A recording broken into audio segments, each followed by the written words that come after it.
Hello friends, welcome back to this JC Ecosystema channel. Today we are going to see something that many of our subscribers have asked me, which is, what do I do if I have a 110 volts device and I have 220 volts power in my house, or vice versa, if I have a 110 volts line input and I have 220 volts devices? Well, they actually asked me how to make a 110 volts generator if I have a 220 volts input. What you really have to do is put in a transformer, which is much cheaper than putting in a generator of another power. Now I am going to explain how to make an autotransformer. The autotransformer and the transformer are actually the same thing. The difference is that the autotransformer does not have a secondary. Part of the primary is used to make a derivation of a current output that could be 110V. Let's suppose that we have a 220 volts external line and our entire house is 110 volts. How do we adapt it? Or if we have a single 110 volts appliance, we use a transformer for that appliance. Or if we have the whole house, we have to use a giant or large transformer so that it inputs 220 volts and outputs 110 volts and we power them all simultaneously. That will depend on the power. Well, the important thing about this is how to calculate a transformer and what is an autotransformer. I already told you, it is the same as a transformer, but without the secondary.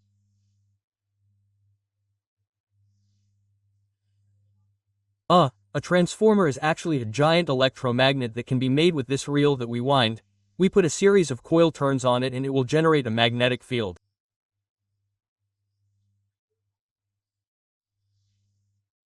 In this case, the magnetic field tends to go from the North Pole to the South Pole. In this case, it does not have a core, so the magnetic field has to move through the air and enter the other pole.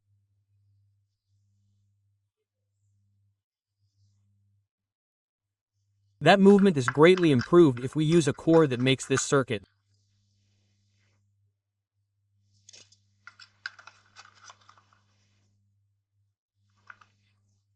What this circuit will do is make the magnetic field that comes out of the electromagnet tend to easily return through the South Pole.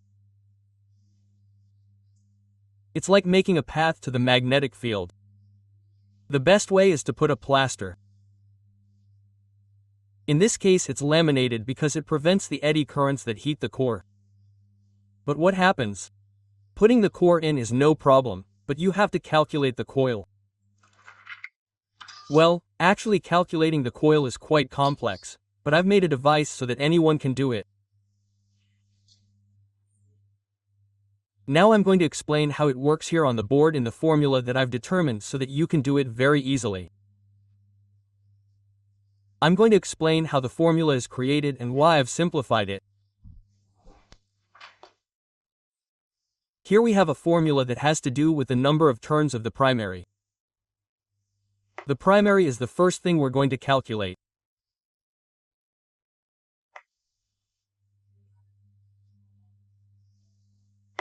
Let's suppose we're going to make it 220 volts and we want the output to be 110.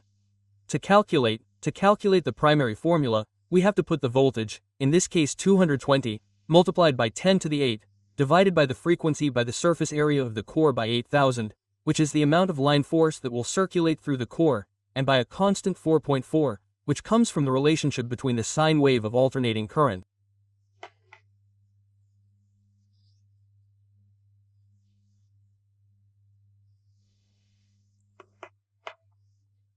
This 8,000 is variable because it depends on the capacity to conduct the magnetic field of the plates, in this case these plates.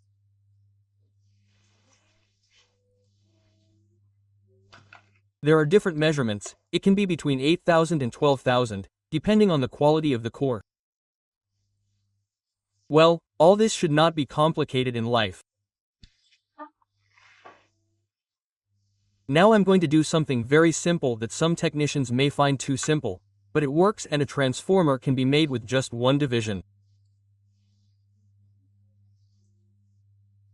I have taken the trouble to calculate all the formulas and reduce them to a simple division. I have that formula here. I will explain it to you now. Let me see. For 220 volts, the formula is 99,909 divided by the surface area of the core. And for 110 volts, since it has a different frequency, 60 Hz, the formula is 4,129 divided by the surface area of the core. This means that what I have managed to do is remove all these elements and leave only the surface area of the core.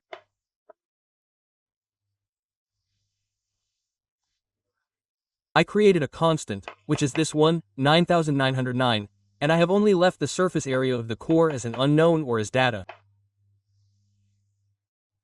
It is very important to know what the surface area of the core is.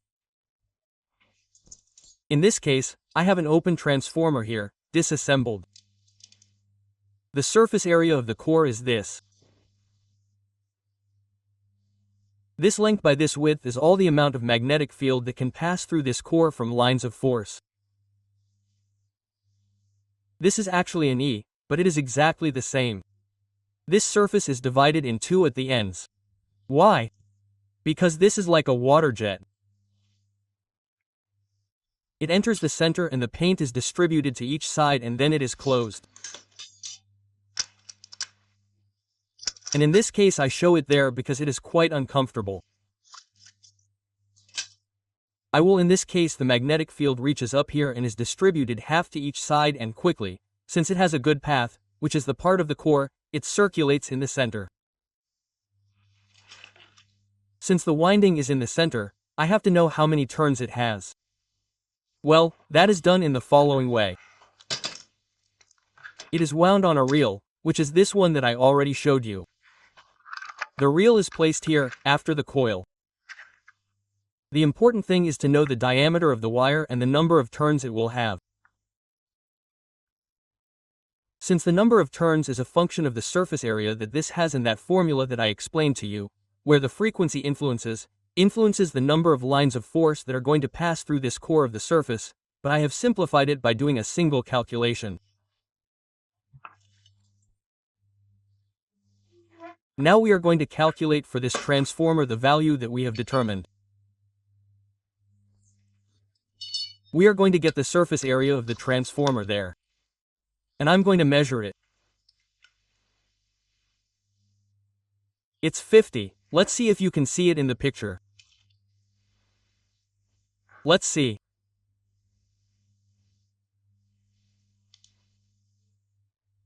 "50. There it is, 50. Wide, and I'll put it like this so you can see it in the camera, and I have to go to the left.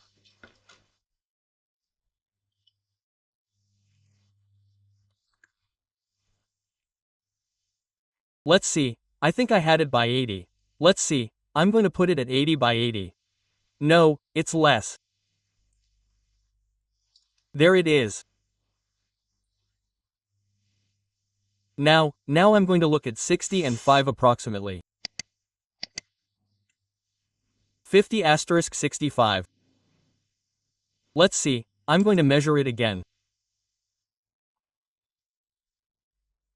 Well, by 6650, 5 centimeters by 6 centimeters with 6 millimeters.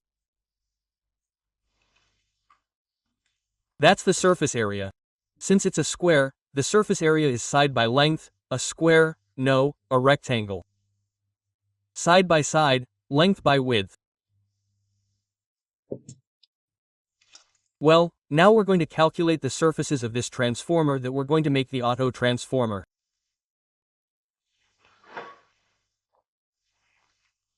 We said that what matters is this side of the center of the core. We already explained that the magnetic field without any core has difficulty in passing the line of force.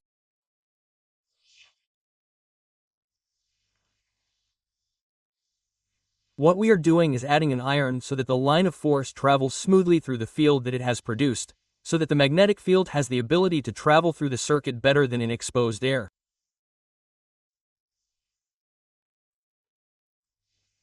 Okay, now I'm going to erase this. The surface area of the core, as we already said, depends on how it is measured. If it is a circle, the center of the core where the magnetic field will circulate is pi times the radius squared, but in this case it is a simple rectangle that was 50 by 6.6.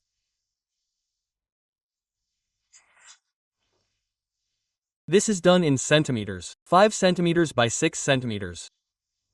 5. If we do this calculation, we are going to get the surface area. Well, the calculation gives 6.6. Asterisk 5 equals 33 square centimeters. This calculation gives 33 centimeters squared of surface area. It means that in this case there are not enough plates, but the one I used gives me a surface area of 33 square centimeters. It doesn't matter which plates are missing in the transformer assembly, because I'm actually going to calculate how many turns of wire for that surface.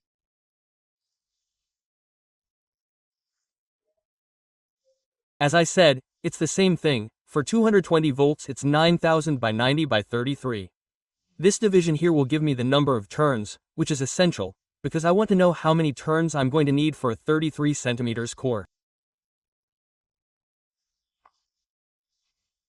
As I already told you, the surface is only where the magnetic field travels. I do this division and it should give me the number of turns for that core.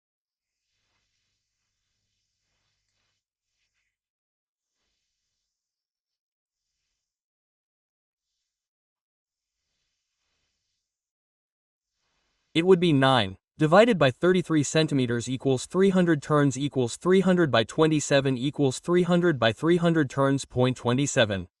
We're going to eliminate this because it's very small.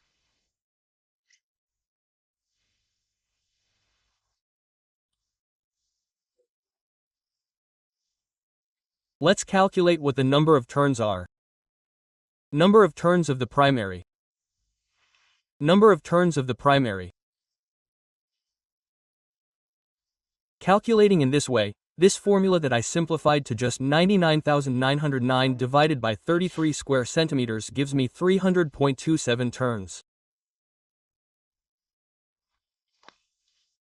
This is a fraction of a turn, so we're going to eliminate it. We're going to give it a margin.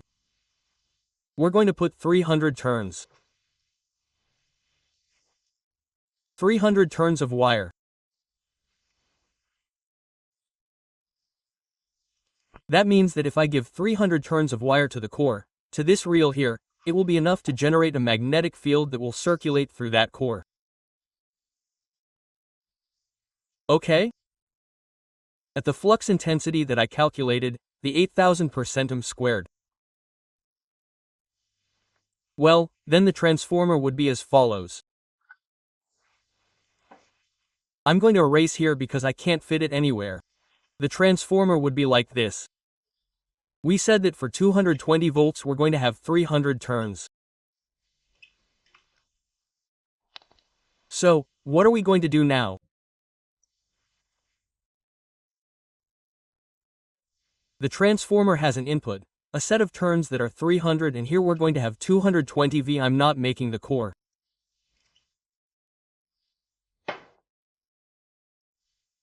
If we divide it in half, we get 110. That means that between this end and the other one, which is common, we have 110. Here we have a transformer that has transformed 220 input and we have 210 output. Calculating 150 turns, we will have 110 V output. Now the important thing is to know how much power we are going to need. How much power are we going to need for a given device? Let's suppose the input power of a transformer is equal to the output power, with some small losses. Let's suppose that we want to power the whole house, and let's say that the consumption at any given time is 3000 W, so let's round it out. The consumption is 2200 W. It is usually more, it is close to between 3 and 5000. Let's make a 2200 W transformer. That means that the primary has to consume 10 amps. Why? Again, to the first account, 220 volts, which is already fixed, multiplied by 10 amps, will give us 2200 W. This means that we already know that the transformer has to consume 10 amps. In this case, we are looking for a wire, we have to give it 300 turns of a certain wire that is capable of consuming 10 amps. Why? Because we have said that the transformer has to have 2200 W for that to happen. We have to make it consume 10 amps and we have to put a wire capable of consuming that allows at least 10 amps to circulate through its surface.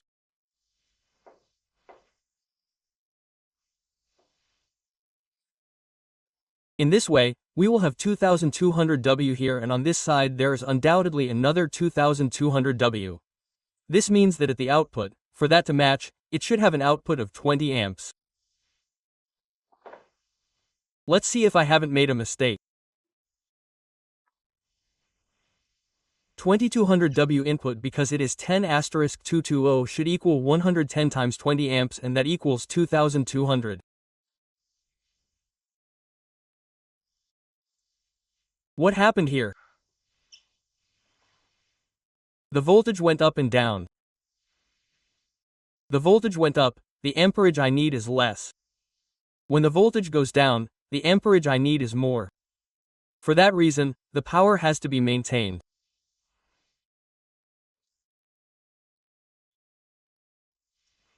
In this case, the secondary wire would be 20 amps, but since this is an autotransformer where it does not have a secondary wire, at least the first 110 turns for 110 volts, which would be 150 turns, the first 150 turns, which is half, have to be made of a wire that supports 20 amps, and then the other 150 can be made with a lower consumption of a 10 amp wire.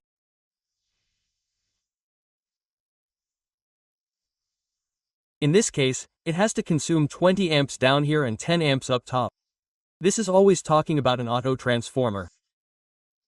If it were a transformer, it's done like this: you put a common transformer, right? You put a secondary with 150 turns, 150 here and 300 here. So 220 goes in and 110 comes out. And the power has to be the same. Here it will consume 10 amps and here it will consume 20 amps. This is a transformer. The autotransformer is to use the same winding of the primary to get a derivation, and in that way you can simply use a common, which is this, and a midpoint here to get half the voltage.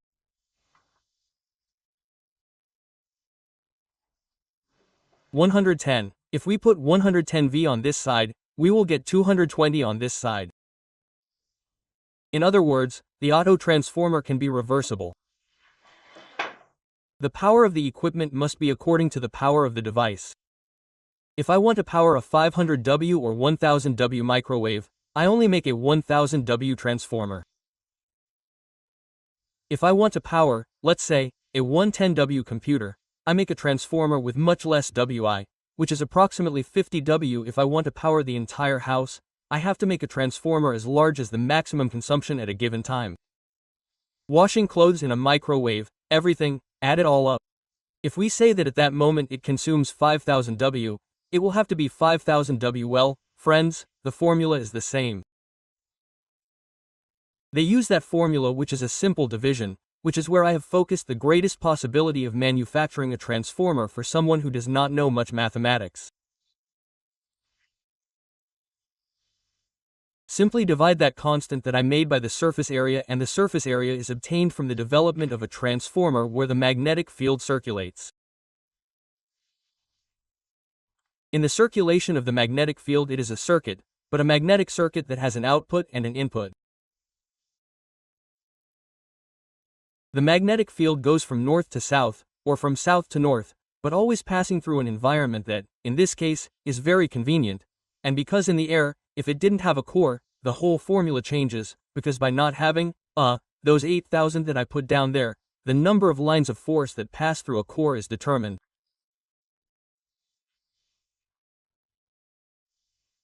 If I remove them from the air, there will be many more turns, because that formula will no longer be divided by 8000, but will be divided by 1 or 2 and the exact number. If we use a core with better permeability, the number of turns will be even fewer. Or if we increase the frequency instead of 50, for example, In regulated sources, the frequency is much higher, it is at 20,000 Hz or a little more. So the core gets smaller, it doesn't need such a large surface because everything depends on that formula. More frequency, less surface and less core. Friends, I don't know if you understood, but I've tried to explain it as best as I can. If there's any problem, we'll try to do it again, but consider how easy it is for me to do it, because with a simple division you can calculate a transformer or an autotransformer. Give it a like if you liked it and let's continue with our channel.